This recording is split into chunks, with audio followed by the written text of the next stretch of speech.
오늘 함께 봉독한 말씀을 가지고 겸손하라 라는 제목으로 하나님의 말씀을 전할 텐데, 겸손하라 이 말씀은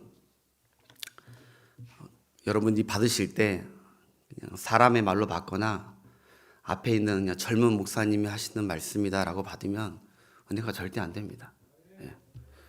겸손하라 라고 말하는 건 내가 말하는 게 아니라 성경에서 하나님이 하시는 말씀을 그대로 저는 대언할 테니까 여러분들은 하나님의 말씀으로 듣는 저를 보지 마시고 하나님의 음성으로, 하나님의 말씀으로 듣는 귀하고 복된 시간 되시길 바랍니다.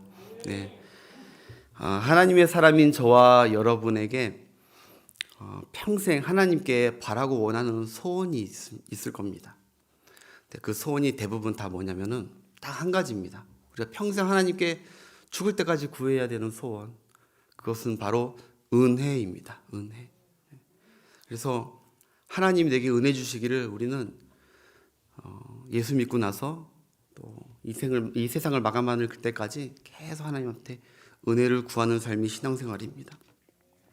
하나님의 은혜가 내게 있다면, 하나님의 은혜가 내 가정에 있다면, 하나님의 은혜가 내 사업에, 기업에 있다면, 하나님의 은혜가 내 교회에 있다면, 하나님의 은혜가 이 민족에 있다면, 비록 혹시 홍수가 나서 지구가 다 잠긴다 하더라도, 전쟁이 일어나서 나라가 망한다 할지라도 오직 노아는 여호와께 은혜를 입었더라. 할렐루야.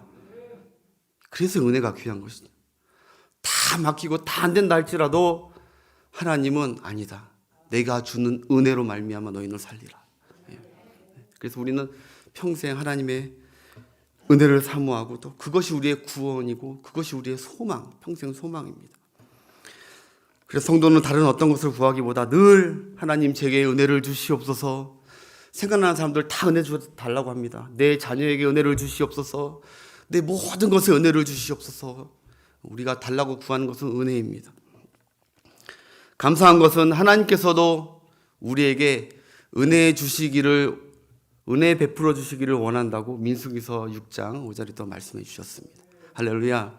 네, 하나님도 우리에게 은혜를 베푸시길 원합니다. 그런데 오늘 본문은 하나님께 은혜를 받을 수 있는 바로 그 약속과 비결이 담겨 있는 실로 놀라운 귀한 말씀들이 오늘 본문에 담겨져 있습니다. 하나님은 어떤 자에게 은혜를 주시는가?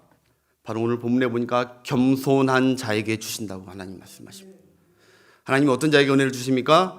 겸손한 자에게 주십니다. 오늘 베드로전서 5장 5절 첫 번째 본문 한번 읽어보겠습니다. 베드로전서 5장 5절. 젊은 자들아, 이와 같이 장로들에게 순종하고 다 서로 겸손으로 허리를 동이라. 하나님은 교만한 자를 대적하시되 겸손한 자들에게는 은혜를 주시느니라. 아멘. 아멘. 겸손한 자에게 주십니다. 겸손한 자에게. 겸손은 자기를 스스로 낮추는 걸 겸손이라고 합니다. 그리고 이 자기를 스스로 낮추는 거에 완전히 반대되는 거 있습니다. 자기를 스스로 높인다. 그것이 바로 교만입니다. 교만은 겸손에 완전 반대되는 행위고 반대되는 마음입니다. 그래서 자신을 높이고 스스로 높이고 자신을 우쭐대는 것을 교만이라고 합니다. 하나님은 교만한 자에게 은혜를 주시지 않을 뿐만 아니라 오늘 본문에 보니까 하나님은 교만한 자를 대적하신다고 하십니다. 이 세상에 제일 어리석은 사람이 싸움도 안 되는, 게임도 안 되는 사람에게 원수가 되고 대적이 되는 것입니다. 교만한 자는 하나님이 그 교만한 자를 자신의 원수로 여기신다는 정말 실로 두렵고 그리고 무서운 경고의 말씀입니다. 야고보서 4장 6절에도 이렇게 나와 있습니다. 본문 야고보서 4장 6절. 본문입니다. 두 번째 본문 함께 읽겠습니다. 그러나 더욱 큰 은혜를 주시나니 그러므로 일렀으되 하나님이 교만한 자를 물리치시고 겸손한 자에게 은혜를 주신다 하였느니라. 아멘. 같은 내용입니다. 교만한 자는 하나님께서 물리치시고 뿌리치시고 대적하시고 겸손한 자에게 가까이에서 은혜를 주신다는 것이죠. 잠언 3장 34절 말씀입니다. 잠언 3장 34절 말씀. 제가 참고 성경 잠언 3장 34절 말씀입니다. 없나요? 제가 낭독해 드리겠습니다. 진실로 하나님은 한마디로 진실로 하나님은 거만한 자를 비웃으시며 겸손한 자에게 은혜를 베푸시나니라고 나와 있습니다. 거만하고 교만한 자는 하나님께 은혜 받을 기대조차도 하지 말라는 말씀이죠. 그래서 우리가 진짜 하나님으로부터 은혜를 힘있는 삶이 되길 간절히 소원한다면 먼저 내 스스로가 정말 내가 지금 겸손한가를 돌아보는 여러분들의 삶이 있어야 되는 줄 믿습니다. 여러분, 신앙생활은 어려운 게 아닙니다. 힘든 게 아닙니다. 단순합니다. 신앙생활은 무엇이냐? 성경에 계시된 하나님이 기뻐하시는 것을 될 수 있으면 힘써 하려고 노력하면 되는 것이고, 성경에 기록된 하나님께서 나는 이거를 미워하고 싫어한다, 아까 말한 대적한다 하는 것은 될 수 있으면 힘 닿는 대로 안 해야 되는 게 그게 신앙생활을 하는 것입니다. 잠언 6장 16절부터 17절까지 한번 보겠습니다. 하나님께서 교만을 얼마나 미워하시는지 잠언 6에 함께 읽겠습니다. 여호와께서 미워하시는 것 곧 그의 마음에 싫어하는 것이 6, 7가지가 있다고 지혜의 왕 솔로몬이 얘기합니다. 첫 번째로 나온 게 무엇인지 보십시오. 곧 교만한 눈과, 교만을 먼저 얘기합니다. 하나님이 교만을 그렇게 싫어하십니다. 첫 번째로. 또 반면에 하나님이 기뻐하시는 것은 무엇이라고 성경이 말하는지 우리 미가서 6장입니다. 미가서 6장 7절부터 8절. 하나님 기뻐하시는 것 시작. 여호와께서 천천의 순양이나 만만의 강물 같은 기름을 기뻐하실까? 내 허물을 위하여 내 말아들을 내 영혼의 죄로 말미암아 내 몸의 열매를 드릴까? 그 다음 절. 사람아, 주께서 선한 것이 무엇임을 내게 보이셨나니 여호와께서 기뻐하시는 것이죠. 그것은 오직 정의를 행하며 인자를 사랑하며 겸손하게 내 하나님과 함께 행하는 것이다. 겸손하게 행하는 사람은 오직 정의를 행한, 하나님 앞에서 겸손한 자는 정의를 행합니다. 하나님 앞에서 겸손한 자, 그는 인자를 사랑합니다. 겸손이 중요한 것입니다. 하나님 앞에서 겸손하게 살기를 원하신다면 오늘 말씀을 잘 들으시고 또 교만에서 멀어지시고 겸손에서 가까워지시는 여러분 되시길 바랍니다. 하나님께서는 왜 이렇게 교만을 미워하시고 겸손을 기뻐하실까요? 이 겸손과 교만이 단지 그냥 그 예의 범절과 도덕적 차원의 문제가 아닙니다. 성경은 그런 걸 얘기하려는 게 아닙니다. 세상 책들처럼 교만하지 말라 그런 말이 아닙니다. 이 겸손과 교만은 하나님이 싫어하시는 인간의 타락과 그 죄의 그 본질이 있기 때문입니다. 교만하다, 그리고 겸손하다 다 영적인 문제라는 것입니다. 영적인 것. 사단의 우두머리 루시퍼가 왜 천상에서 지상으로 추락했습니까, 여러분? 겸손을 상실했고 하나님을 대적하는 교만을 나타냈기 때문입니다. 그 루시퍼가 최초 사람 아담과 하와에게 이 교만을 불어넣었습니다. 그래서 교만은 인간 타락의 본질이고 교만은 원죄의 뿌리이기 때문입니다. 유명한 중세 신학자 성 토마스 아퀴나스는 이런 말을 했어요. 교만은 모든 죄악의 어머니다. 교만은 모든 죄악의 어머니다. 즉 모든 죄의 근원은 어디서 나오냐? 교만에서 다 나온다는 겁니다. 그 근원, 그 본질, 그 출처는, 그 근간은 다 교만에서 죄들이 다 튀어나온다. 그래서 하나님이 싫어하시는 겁니다. 교만을. 또 어떤 목사님이 이런 말씀을 하셨습니다. 모든 병은 감기로부터 증상이 시작되듯이 모든 죄는 교만으로부터 시작된다. 맞는 말입니다. 모든 내가 이상한 질병이 생길 때 먼저 신호가 오는 게 감기거든요. 열이 나거나. 그런데 신앙생활에도 죄를 짓고 막 하는 것도 다 마찬가지. 교만에서부터 시작해요. 교만해지기 시작하면 그때부터는 계속 이제 죄악된 길로 갑니다. 그래서 여러분, 우리가 이 교만이라는 것을 별로 대수롭지 않게 여기면 결국 그 교만이 심각한 영적 질병으로 우리를 전이시켜서 우리의 삶까지도, 우리의 모든 것까지도 다 파멸하게 합니다. 신앙생활 할 때 제일 조심해야 될 부분이 교만입니다. 교만. 잠언 18장 12절 한번 보겠습니다. 잠언 18장 12절입니다.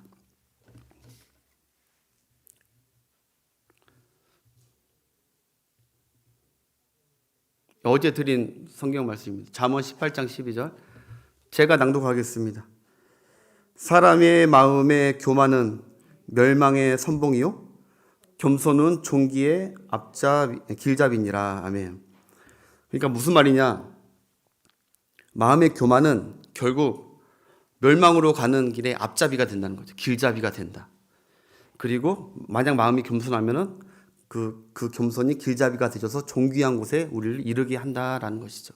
우리가 내비게이션을 틀고 가다 보면은 내비게이션에 어디 가겠다, 송파구청을 가겠다 찍으면은 거기를 우리를 인도하듯이 길잡이를 하듯이 우리가 만약에 마음속에 교만을 먼저 품었다 그러면은 반드시 그 멸망의 길로 우리를 이끌어 간다는 것이죠. 그만큼 교만이 무서운 것입니다. 잠언 29장 23절도 준비 안 돼 있나요? 잠언 29장 23절. 예. 이렇게 나와 있습니다. 잠언 29장 23절. 사람이 교만하면 낮아지게 되고 마음이 겸손하면 영예를 얻으니라. 아멘. 예, 이렇게. 교만과 계속 겸손을 하나님께서 말씀하고 있는 것입니다. 여러분 교만하게 살 것인가 겸손하게 살 것인가는 결국 우리들의 선택에 달려 있습니다. 여러분들의 선택에 달려 있습니다. 이 세상은 교만이 득실거리는 세상입니다. 너도 나도 할 것 없이 다 자기를 높이고 자기를 자랑하고 우쭐대고자 안달이 나 있습니다.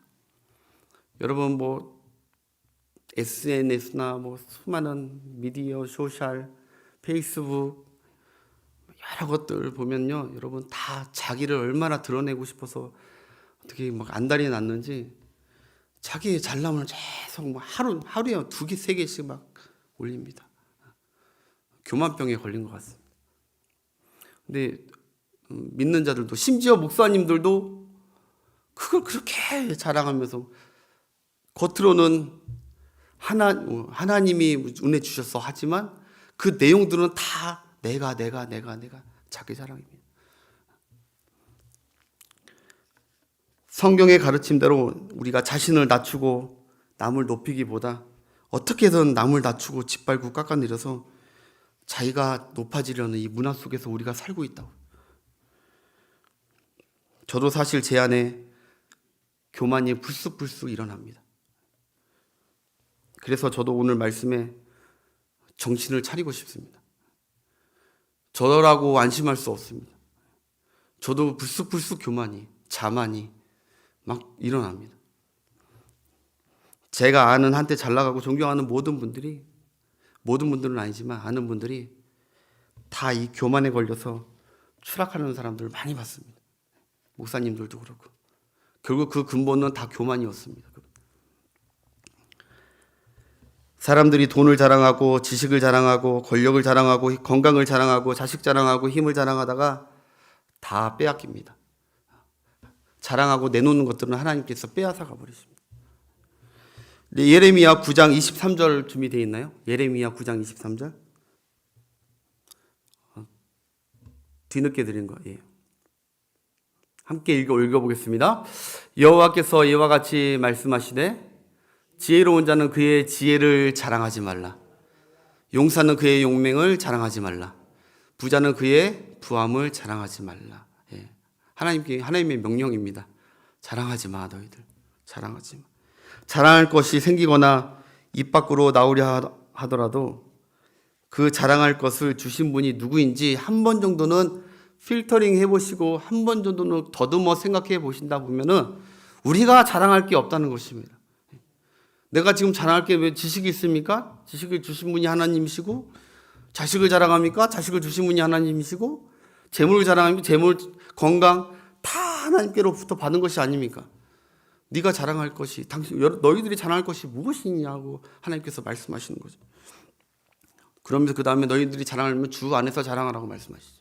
주 안에서. 주님을 자랑하는 여러분들의 삶이 되시길 주의 이름으로 축복합니다.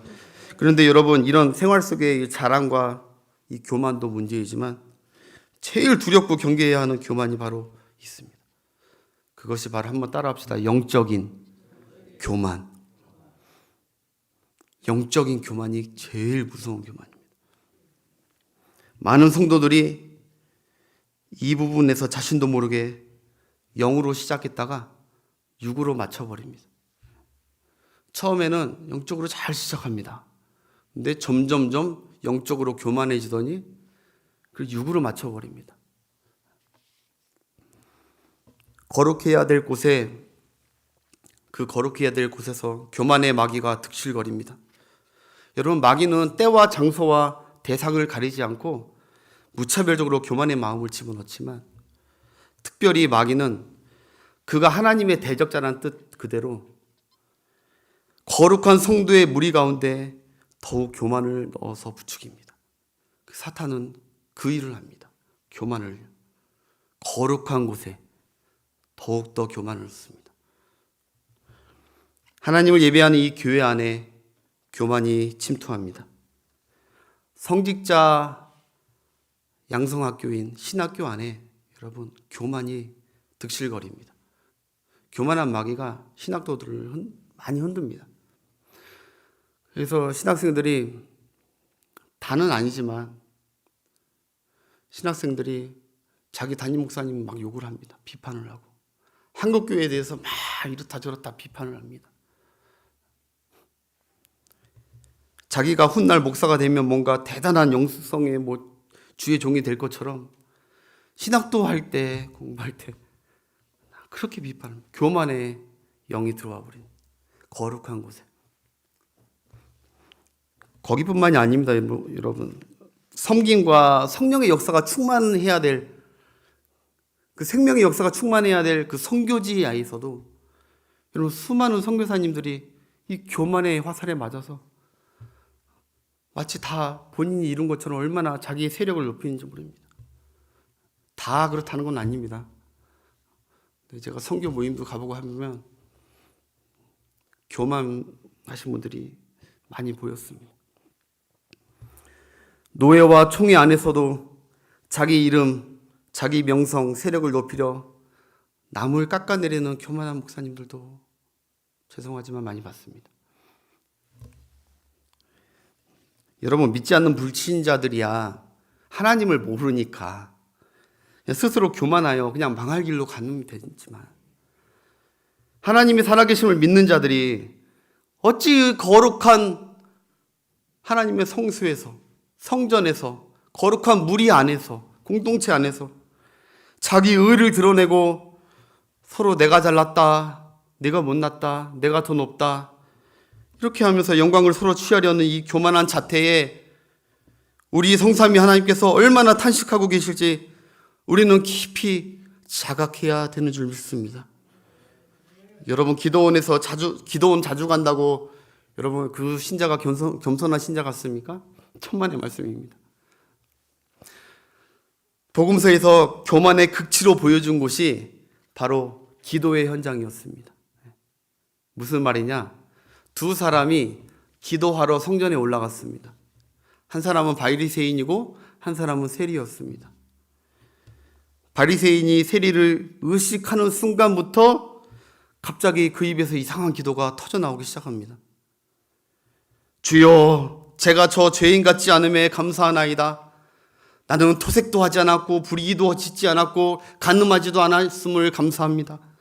나는 일주일에 2번씩 금식을 하고 11조도 꼬박꼬박 드렸습니다. 저 세리와 같지 않음을 감사합니다. 하나님 앞에서 그리고 예수님 앞에서 자기 의를 막 드러냅니다. 세리를 본과 동시에 같이 예배드리는 형제 자매를 본과 동시에 교만한 성도들은 자기 월등감, 스스로 높아지려는 그 작동이 시작하기 시작합니다. 자기가 하나님 앞에서 남보다 거룩하고 잘났다고 생각하는 교만이, 그 교만이 제일 심각한 교만입니다. 자기 혼자 스스로 잘났다는 게 아니라 남하고 비교를 하면서, 거룩한 무리 안에서 남하고 비교하면서 내가 좀 더 낫다고 생각하고 그렇게 스스로 뿌듯해하고 우쭐해 있는 그 교만이 하나님 봤을 때는 가장 심각한 교만입니다. 여러분도 혹시 예배 가운데 아니면 부서 활동 가운데 같은 직분자들 가운데 내가 저 사람보다는 낫다, 내가 저 권사보다는 낫다, 내가 저 집사보다는 낫지 라며 스스로 우월감과 비판을 하고 있다면 지금 그 성도는 바로 교만의 덫에 빠져 있는 것입니다. 회개하셔야 합니다. 겸손하셔야 됩니다. 우리가 사람들 앞에서 겸손으로 허리를, 오늘 말씀처럼 허리를 동여야 되겠지만 사람들 앞에서도 우리는 겸손해야 됩니다. 우리 그리스도인들은 일만 잘해서는 되는 것이 아닙니다. 하나님께 받은 또 다른 사명이 있잖아요. 여러분, 공부를 못하는 사람이 저는 공부를 못합니다 하는 것은 겸손이 아니라 그건 진실입니다. 진실. 공부를 못하는 사람이 나 공부 못합니다 하는 건 진실이에요. 하나님은 우리에게 그런 겸손을 말하는 게 아니에요. 주의를 잘 못하고 밖에 나가서도 잘 못하니까 나는 부족합니다, 이런 게 겸손이 아니라는 것입니다. 오히려 다른 데서는 세상 사람들에게 인정을 받고 열심히 하고 최선을 다하는, 그리고 사람들에게 인정받는 그 상태에서 내가 높아지는 것이 아니라, 아닙니다, 하나님께서 모든 걸 다 내게 은혜를 주신 것입니다, 나 아는 것도 없고 오늘 또 마침 하나님께서 이런 걸 또 하게 하셨습니다 라고 하는 겸손으로 나아가라는 것입니다. 할렐루야. 학생은 뭡니까? 공부를 열심히 하고 최고네, 반 1등 하니까 최고네 하면 그때 하나님을 높여드리는, 다니엘과 같이 하나님을 높여드리는, 그때 하나님을 높여드리는 거죠. 여러분, 삶 가운데서도 여러분 열심히 하십시오. 땀에 수건에 허리띠를 띠십시오. 대신 또 하나의 허리띠가 있습니다. 바로 겸손의 허리띠도 띄우라는 것입니다. 하나님. 두 가지 허리띠를 띠고 세상 사람들 가운데 낮아진 그들을 깔보고 무시하고 하지 말고, 오늘 겸손은 나를 낮추고 상대방을 높이는 것입니다.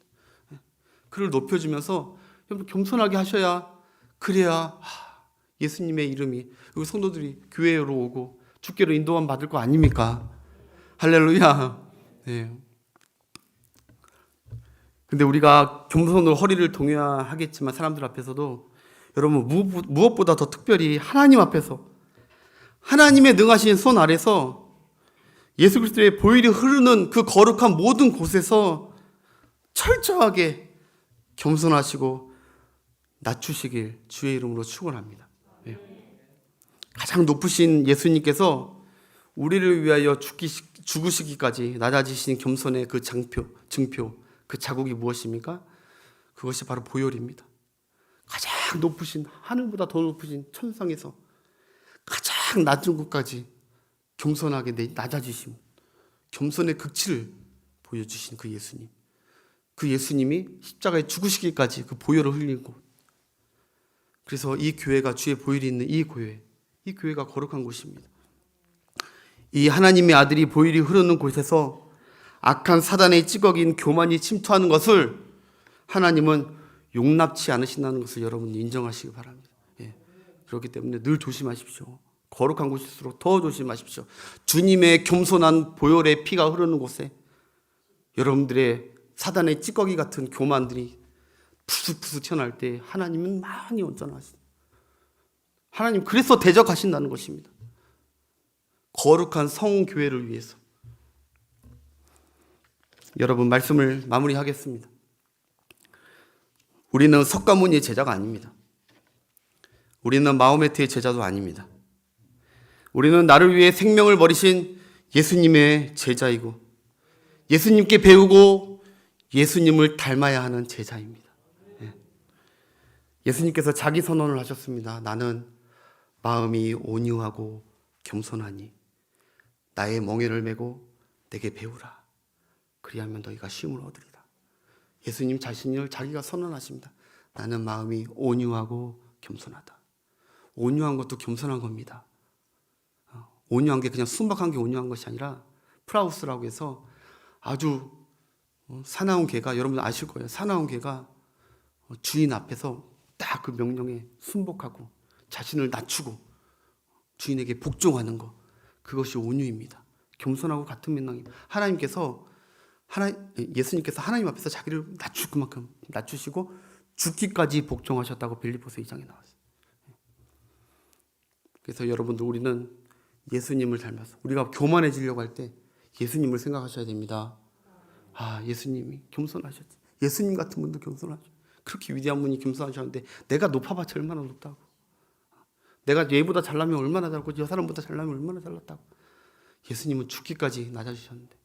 그래서 첫 번째로 예수님을 생각하십시오. 그게 겸손의 기름길이고, 두 번째는 오늘 말씀처럼 겸손한 자는 때가 되면 하나님께서 지극히 높여주신다는 말씀을 믿으십시오.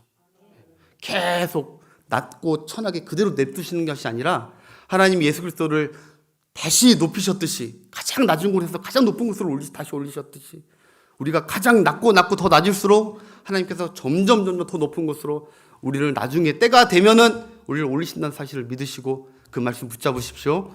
마지막 세 번째, 겸손하려면은 겸손한 자에게 아까 맨 처음에 얘기했듯이 하나님의 은혜가 늘 마르지 않는다는 것을, 겸손하지 않기 때문에 하나님의 은혜가 뭔지를 느끼지 못하는 거예요. 정말 겸손해보고 낮고 섬기는 사람들을 보면요, 뭐 유네스코나 이렇게 보면 그런 사람들은 얼마나 겸손하면서도 얼마나 하나님의 은혜에 충만히 마르지 않는 샘처럼 촉촉히 젖어 있는지 모릅니다. 우리가 오늘 말씀 마무리하면서 어려운 게 아니잖아요. 우리의 교만 안에 교만이 있으면 하나님 앞에서 냉정하게 우리가 자백하고, 하나님 교만했습니다. 하나님이 저를 아시고 오늘 이런 말씀을 주셨습니다. 하나님 다시 겸손의 신앙으로 주님 닮는 주님의 제자로 살겠습니다. 도와주십시오. 간구하면서 점점 성화되어가는 여러분들의 삶이 되시길 주의 이름으로 축복합니다. 기도하겠습니다.